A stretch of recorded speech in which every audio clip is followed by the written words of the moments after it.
Vamos a saludar con nuestro segundo invitado, el economista Pedro Páez. Él es analista económico. Con él vamos a hablar sobre la coyuntura económica, el tema del gobierno que está pensando en las privatizaciones que se ha anunciado ya, y esto como que lo están tomando muy en serio. Yo pensé que tal vez con el tema de que la gente se oponía a la venta del Banco del Pacífico, tal vez el gobierno iba a dejar a un lado la venta del Banco del Pacífico, pero ya mandó otro mensaje justamente estos días el ministro de Finanzas, el señor Pablo Arosemena, que para que la cosa mejore en el Ecuador y para que los créditos sean, para bajar las tasas de interés, hay que vender el Banco del Pacífico. ¿Cómo está, economista? Buenos días. Buenos días, muchas gracias por la invitación, un saludo muy cordial a la audiencia. Bueno, lo decía yo en la introducción, que el ministro de Economía dice que hay que vender el Banco del Pacífico. Yo no soy economista, pero en algo entiendo de números, ¿no? ¿Qué tiene que ver la venta del Banco del Pacífico para bajar las tasas de interés, económico? Bueno, mire, esto es una pachotada, realmente es una tomadura del pelo, es la falta de respeto que tiene el gobierno en general con las mentiras sistemáticas y con este tipo de falacias que no tienen, como usted muy bien ha percibido, no tienen ningún fundamento. Se abusa en muchos casos tratando de hablar de cosas supuestamente difíciles para confundir a la gente, ¿no? Aquí clarito. Mire, ahorita el mismo círculo de banqueros al que el presidente de la República representa, ¿no es cierto?, que inclusive están en bronca entre ellos, igual a lo que sucedió en los años 90. Recuerde usted cómo vocería del Banco del Pichincha a través de Teleamazonas, vocería de Filambanco a través de Telecentro, ¿no es cierto? Y se decían, peleados los compadres, se decían las verdades, ahora están siendo a medias porque no están tan bronqueados y entonces todavía tienen un acuerdo fundamental respecto a lo básico que son las privatizaciones. Aquí la demanda popular tiene que ser que se entregue el Banco del Pacífico y el oleoducto de crudos pesados, que ya tiene que revertir sin costo alguno al Estado, de acuerdo al contrato que se firmó hace 30 años, que tenga que entregarse como parte de pago de la deuda que tiene el gobierno con el IES. El IES se lo quieren feriar. Entonces, el Banco del Pacífico y el IES ahorita es la parte más jugosa del reparto entre banqueros. Y eso es lo que la ciudadanía tiene que tener claro. No tiene nada que ver con las tasas de interés. Este gobierno y el anterior han estado favoreciendo el aumento de las tasas de interés, ha estado favoreciendo el aumento de las comisiones, han permitido que los bancos hagan lo que les dé la gana, inclusive yéndose por encima de las leyes, y han cambiado las leyes inclusive para regresar a una estructura de incentivos similar a la que provocó el feriado bancario en los años 90, incluyendo el tema de los créditos vinculados. Pero la cosa va peor, porque en los años 90 el máximo que se podía tener de propiedad del banco para que le otorguen un crédito era el 6%, ahora es del 25%. Cosa que es también una tomadura de pelo, porque en las estructuras de propiedad de los bancos eso es muy poco dable. Lo que verdaderamente está detrás de todo este asunto es que están actuando como una aplanadora. Mientras nos tienen entretenidos en temas políticos, mientras nos tienen absolutamente consternados con la barbaridad que se hizo de manera institucional en la policía, ¿no es cierto?, en contra de la abogada Bernal, ellos continúan con su agenda de repartirse el país en perjuicio del pueblo ecuatoriano en lo inmediato y en un daño, pero de muy graves consecuencias para el futuro. Usted dice que al seguro también se lo quieren feriar. ¿Cómo se lo pueden feriar al seguro? Bueno, vengo escuchando un relato desde hace muchos años, hace unos 5 años atrás, que ya no hay dinero en el seguro y que solamente hay dinero para pagar unos meses. Eso decían en el gobierno de Moreno. Yo pensé que tal vez no íbamos a terminar el gobierno y ya el seguro prácticamente no tenía recursos, pero sí sigue pagando los salarios a los jubilados, el seguro social. Pero el mismo relato lo vengo escuchando desde que entró este gobierno. Y el presidente de la República pone gente que tal vez no vayan a cumplir o no vayan a hacer el trabajo que necesita el seguro social. No hay medicinas, no hay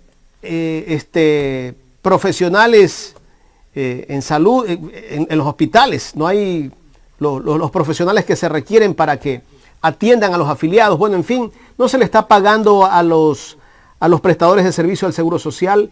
Hay un montón de problemas del seguro. Mire, ahorita está en el seguro una persona vinculada al Banco Continental que quebró en 1995. No es casual la vinculación directa que tiene el presidente de la República con los hermanos de Isaías, que están ahorita ya cobrando el vuelto, que se les ha sobreseído de todo y que encima de eso el país tiene que pagarles a ellos. El abogado común de tanto de los señores de Isaías como del presidente de la República es el señor Ricardo Noboa Bejarano, que fue además de los artífices del mal llamado Consejo de Modernización, ¿no es cierto?, que justamente lo que buscaba son las privatizaciones. Aquí hay una situación muy suculenta en torno a los fondos pensionales. El país se ha pronunciado de manera repetida, inclusive en pronunciamientos plebiscitarios explícitos. Está en la Constitución del 2008 de manera muy, muy tajante el hecho de que no se puede privatizar. Entonces tienen que ver formas taimadas, ¿no es cierto?, de ir ubicando, primero de desprestigiarle al seguro, y segundo, de ir poniéndole al país contra las cuerdas e ir ubicando una situación, ir construyendo una oportunidad para lanzarse encima de los fondos pensionales. Aquí el punto fundamental es que hay recursos, el seguro tiene los recursos y no los está ejecutando.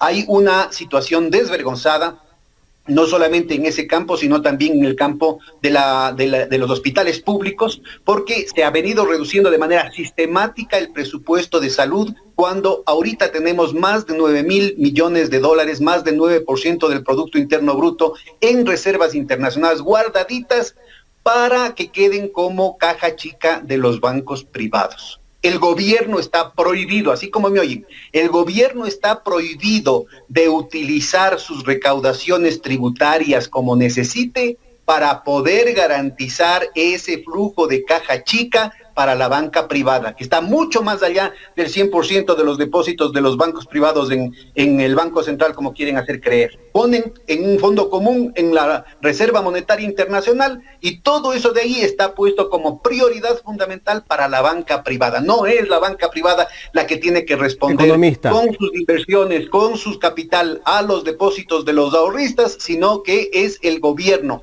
con las ventas del petróleo, que hoy están más de 1,100 millones de dólares hasta ahora, y puede ser que estén más de 1,300 millones de dólares hasta finales de año, por encima de lo presupuestado, que el gobierno tiene con 7 candados y que no gasta en salud, no permite que la gente pueda operarse de esas cirugías urgentes en las que están arriesgando la vida, enfermedades catastróficas, enfermedades terminales, enfermedades muy dolorosas, están siendo desatendidas, ¿no es cierto?, tanto en el seguro como en los hospitales públicos, precisamente para garantizar que esos recursos estén ahí listitos para la banca privada.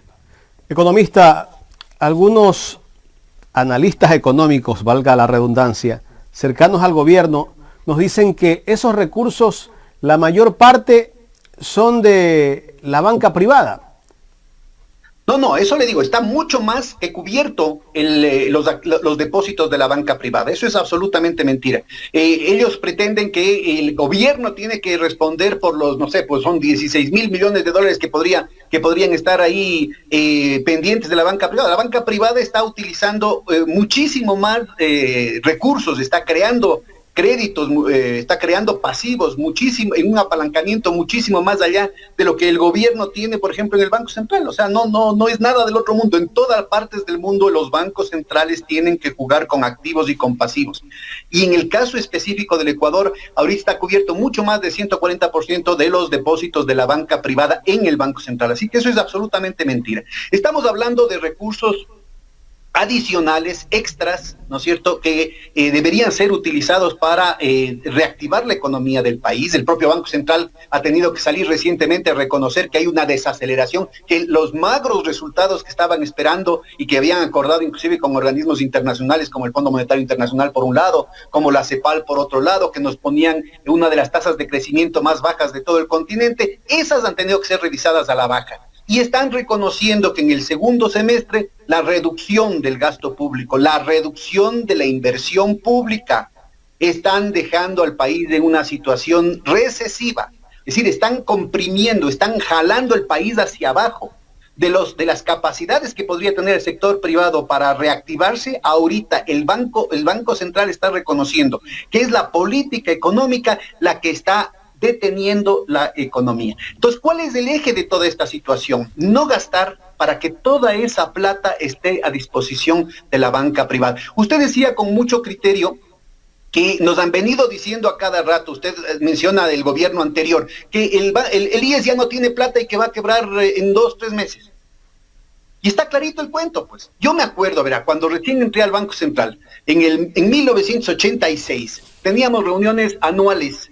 Yo me acuerdo que era espantado porque había una reunión justo con los técnicos del IES, con los técnicos actuariales del IES, habían técnicos actuariales también en el Banco Central, y decían los técnicos del IES que ya no dura un año, no dura el IES. Desde 1986 nos vienen comiendo ese cuento. Y cosas que podían haberse hecho en el IES, como por ejemplo evitar toda la exposición que se tenía por el riesgo cambiario frente a las devaluaciones impuestas por el Fondo Monetario Internacional, jamás fueron tomadas en cuenta, ¿no es cierto?, para precautelar las contribuciones de los afiliados. Y sin embargo, ¿no es cierto?, a pesar del descalabro fundamental que significó el feriado bancario y la dolarización consecuente para las inversiones del IES, sin embargo de eso el IES sigue funcionando, con el aumento de la duplicación, en realidad, del número de afiliados en la década anterior, y las condiciones estructurales del IES están ahí presentes. ¿Cuál es el problema ahorita? Que buena parte de esa nueva fuente de ingresos, de ese nuevo torrente de ingresos que vendría de las nuevas afiliaciones, que duplican, insisto, eso es una cuestión histórica, se duplica el número de afiliados, es decir, que la base de recaudaciones del IES ha aumentado de una manera fundamental. El problema es que tanto el gobierno de Moreno como el gobierno de Lasso han generado una batalla, una guerra sistemática en contra del empleo, y sobre todo en contra del empleo formal. Entonces, buena parte de esos sectores, ¿no es cierto?, han caído en el desempleo, han tenido que desafiliarse o entran en una situación de precarización en el cual la patronal se encarga de birlar las aportaciones patronales o de no pagar, ¿no es cierto?, lo suficiente dentro del marco legal como para que los propios trabajadores puedan pagar la cotización laboral. Entonces, yo creo que el problema fundamental aquí es que es fundamental reactivar la economía. El IES tiene posibilidades, están haciendo todo lo posible para que quiebre y poder quedarse con los despojos. La parte más importante es obviamente el tema pensional, la parte más jugosa es el tema pensional, pero también está el tema de salud. Ahí está el vicepresidente de la República, que tiene el desaparecido vicepresidente de la República, que mientras los otros están preocupados del tema político, él sigue con su plan de privatización y de meter negocios privados en el tema de la salud, ¿no es cierto? El tema de la repartición de las medicinas ahora aparecía como una solución, como un alivio, ¿no es cierto?, después de que crearon tal nivel de incapacidad, exactamente la misma táctica que utilizaron con el tema de la vacunación. Un desastre provocado por Moreno para que venga el nuevo gobierno y se luzca. Es decir, se crea el problema para después vender la solución. Igualito ahorita, en el caso del IES y de los hospitales públicos, generaron tal nivel de incompetencia, tal nivel de corrupción, tal nivel de inoperancia en el tema de las medicinas, ¿no es cierto?, que el rato que aparece la lucecita de la cuestión privada, la gente dice, buenos, pero ya nos vamos a dar cuenta, ¿no es cierto?, que obviamente sobre los costos que igual los tiene el sector público, el sector privado, ¿no es cierto?, la empresa privada y más los de los círculos de los amigos del gobierno, ¿no es cierto?, imponen precios monopólicos, es decir, ganancias extraordinarias que van a terminar afectando, ¿no es cierto?, no solamente la salud de la gente, sino también la capacidad del propio gobierno para responder las responsabilidades constitucionales que tiene con respecto a eso. Esto de aquí es el mascarón de proa, digamos, de las privatizaciones, porque esa mala experiencia que tiene el afiliado en el seguro social, ¿no es cierto?, es el pretexto para decir el seguro no vale y hay que desguazarlo. A eso es lo que estamos yendo. Entonces, el tema del Banco del Pacífico, el tema del seguro son los fondos pensionales, es esos activos que tiene el Estado, ¿no es cierto?, esos activos que tenemos los afiliados, traspasarlo a manos privadas. Y la disputa es entre los dos grandes conglomerados bancarios, ¿no es cierto?, el Banco del Pacífico, el Banco de Guayaquil por un lado y con el presidente de la República, el Banco Pichincha por otro lado, ¿no es cierto?, viendo cuánto le toca a cada. Economista, ¿por qué los servicios públicos se han deteriorado desde hace unos 4 o 5 años atrás. Cuando me imagino que esas instituciones deben de percibir el mismo presupuesto o les han bajado el presupuesto, no hay personal, tal vez no hay recursos, pero yo me imagino que deben de tener el mismo presupuesto o por lo menos haberles aumentado, ¿no? ¿Por qué? ¿Por qué siguen deteriorándose? Hay varios factores. En primer lugar, hay una reducción sistemática del presupuesto, tanto de salud como de educación. Recuerde usted que tenemos un mandato constitucional recogiendo además una disposición que ya se decidió en el 2004, 2005 inclusive, ¿no? Pero ya en Montecristi se ponía un mandato constitucional que tenía que seguir subiendo la presupuestación. O sea que en las proformas presupuestarias ya debía seguir subiendo medio punto porcentual hasta llegar al 4% en el caso de educación, al 6% en el caso de salud. Esto no se ha cumplido. Yo tuve el honor, cuando fui ministro de Economía, de duplicar el presupuesto de educación y de triplicar el presupuesto de salud en el año 2008. Pero lastimosamente, desde el 2017 para acá ha habido una reducción sistemática. Hoy por hoy el presupuesto de salud, el presupuesto, ¿no? Una cosa es lo que se proyecta, lo que se planifica, que se va a gastar, y otra parte es el gasto, que es otro problema, pero lo que se planificó que iba a gastar está muy por debajo de lo que estuvo presupuestado en el 2016 y en el 2017. Es la tercera parte. Pero de eso que está presupuestado, se ejecuta muchísimo menos. El problema fundamental de este gobierno, supuestamente de los empresarios eficientes, es que no pueden cumplir con sus tareas, son totalmente ineficientes. Deberían mandarle sacando solo por eso, empezando por el propio presidente de la República, que no cumple, no puede ni siquiera gastar la plata que tiene. Y entonces esto tiene que ver con el gasto corriente y mucho más grave en el caso de la inversión.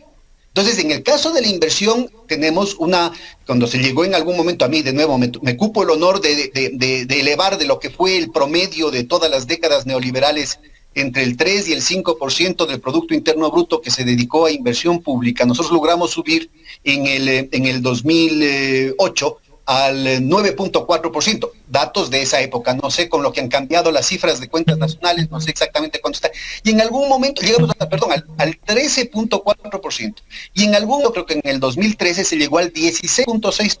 Mire, en el gobierno de Moreno se bajó al 2%. Uh-huh. Al final, en el año 2021, 0.5%. Y este año no se va a llegar ni a la cuarta parte de un 1%. O sea, el 0.25%. Del 16.6% al 0.25%. Y el ministro de la Producción tiene el descaro de decir que están entrando 5.400 millones de dólares, cuando no van a llegar de inversión extranjera, ¿no? De inversión extranjera.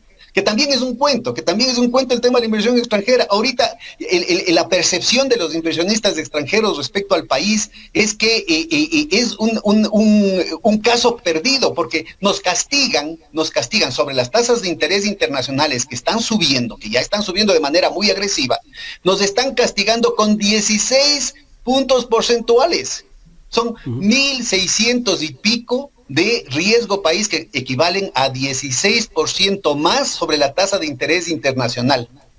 Esto es el gobierno neoliberal, el gobierno del Opus Dei, el gobierno amigable, ¿no es cierto?, a la empresa, a la globalización, a los Estados Unidos. En la época de Correa, que era un Castro comunista, chavista, enemigo de la empresa privada, estatista, etcétera, se llegó a tener un castigo del 3.5% y ahora es del 16%.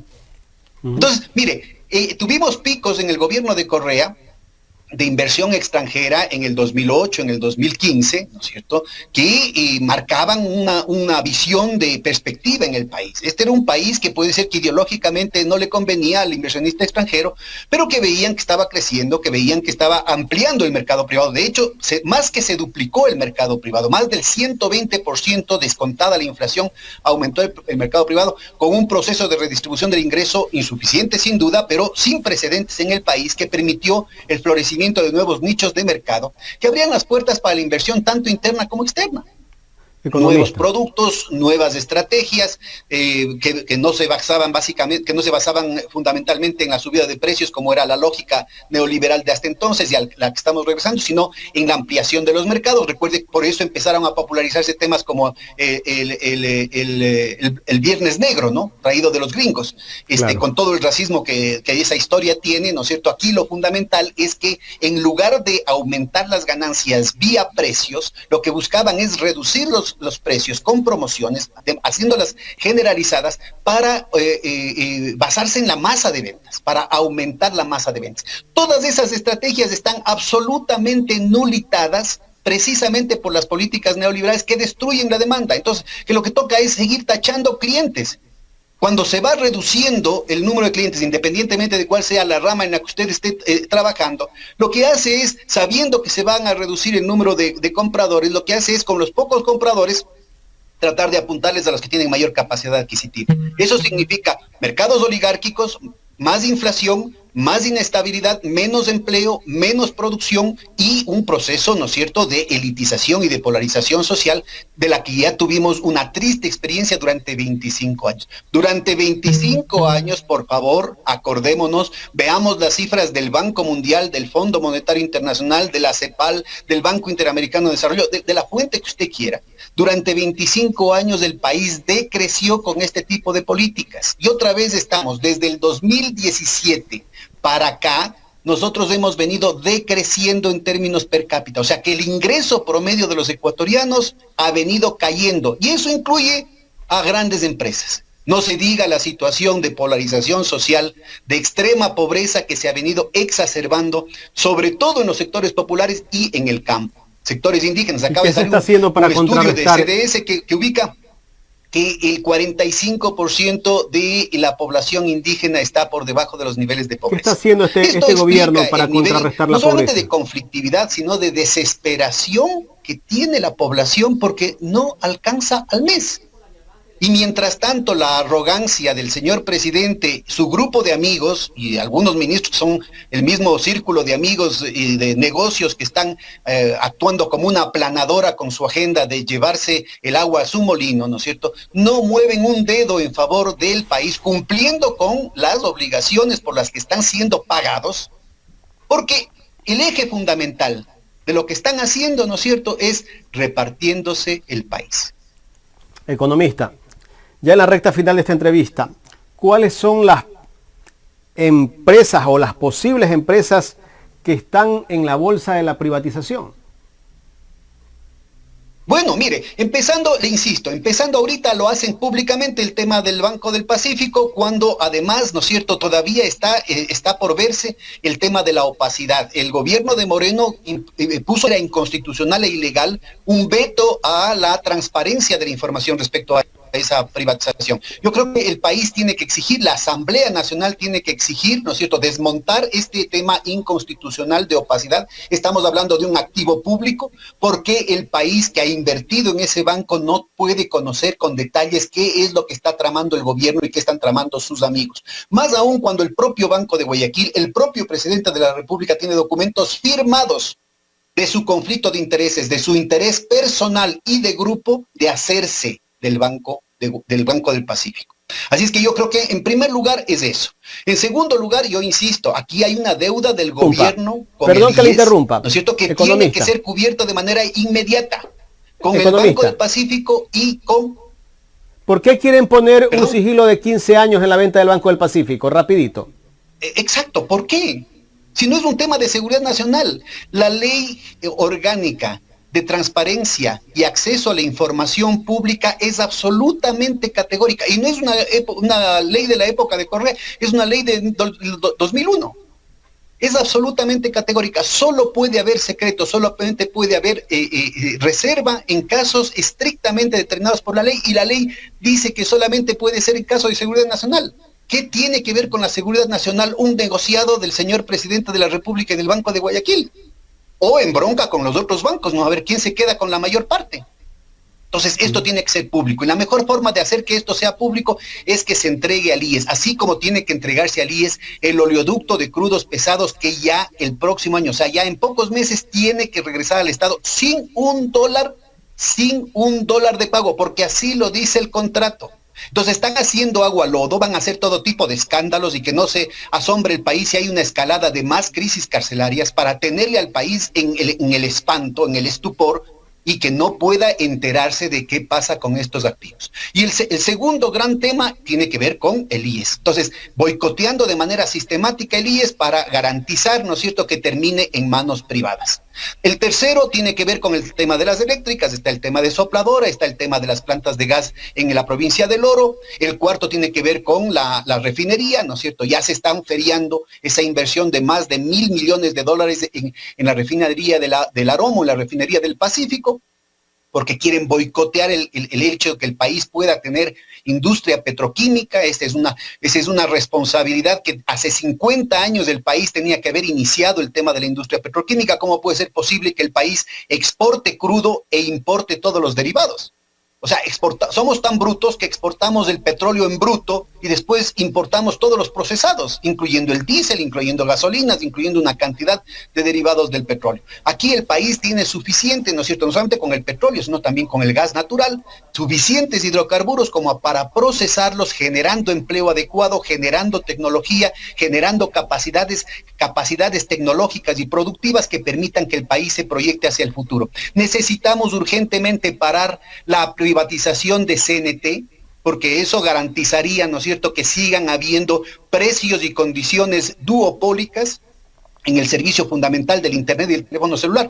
Las mismas empresas, Claro y Movistar, que operan aquí en el Ecuador, operan en Colombia y Perú.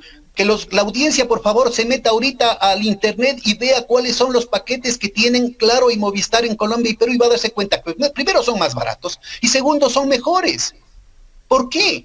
Precisamente, ¿no es cierto?, porque están abusando de esa capacidad de imponer condiciones, de ponerle de rodillas al país, ¿no es cierto?, en una circunstancia en la que CNT podría operar como un regulador del mercado, igual que el Banco del Pacífico, en manos del Estado, podría operar como un regulador del mercado, bajando las tasas de interés, bajando las comisiones y orientando el crédito hacia la producción, que es lo que el país necesita, que se acabe con este libertinaje de los bancos, formateado desde la ley mal llamada de fomento productivo de agosto del 2018, la mal llamada ley de defensa de la mal llamada ley de desarrollo económico, ¿no es cierto?, que han convertido al país en una guarida fiscal, que le han convertido al país en un sitio de blanqueo de capitales, que permite la fuga sistemática de recursos del país y al mismo tiempo la evasión de impuestos. Los problemas que tiene ahorita el fisco tiene que ver precisamente con esa evasión de impuestos, con una política regalona que ahora la quieren inclusive reforzar con esta mal llamada ley de inversiones, ¿no es cierto?, que lo que va es evitar que hayan inversiones productivas en el país, porque lo que están haciendo es garantizando con la evasión de impuestos, con las elusiones impositivas, con una serie de prácticas regalonas, el que sea solamente cambios de manos, el que se convierta el país en una plataforma para seguir fugando capitales. Doctor, quiero agradecerle por haber aceptado conversar con nosotros. Espero tenerlo nuevamente como invitado. Muchísimas gracias también. Días. A las órdenes. Temas muy complicados, pero que el país tiene que estar muy atento porque muchos de esos temas pueden volverse irreversibles, más aún cuando se ha creado la misma normativa regalona que provocó el feriado bancario a finales de los años 90. Muy atentos, por favor. Gracias al economista Pedro Páez, analista económico, aquí en el programa Los Especialistas.